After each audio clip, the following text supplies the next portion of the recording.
तुम्हारे रहने से या तुम्हारे न रहने से संसार का कुछ बनना बिगड़ना नहीं है। इसलिए अगर कहाँ लगते गिरी दीजे फाटे आव। आव माने बादल, अब्र।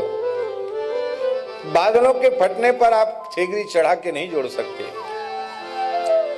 इसलिए आग लगनते झोपड़ा जो निक से सोलाव। झोपड़े में आग लगी है,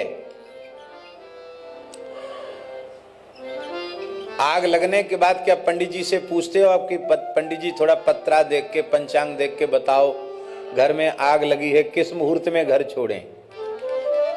कोई मुहूर्त पूछता है?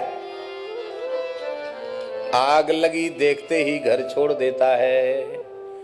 ऐसे ही प्राचीन बरही ने कहा भगवान धू धू करके संसार जल रहा है, मुझे दिखाई पड़ रहा है और आप कहते ठहर जाओ। जलते हुए संसार में कौन ठहरेगा? और महाराज प्राचीन वरी विरक्त होकर चले गए। ये होती संतों की कृपा। संसार जिसका भी छूटता है एक झटके में छूटता है।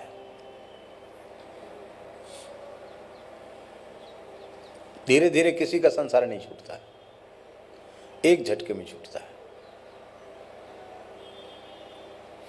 संसार दलदल है, कीच है।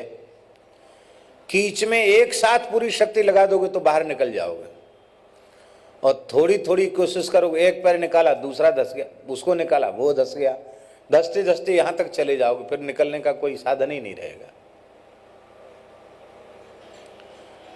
थोड़ी कोशिश कीच में फंसा हुआ व्यक्ति करता है और सदगुरु का हाथ पकड़ लेता है। थोड़ी एक झटका गुरुजी देते हैं, एक झटका कुछ अपनी भी ताकत लगाता है।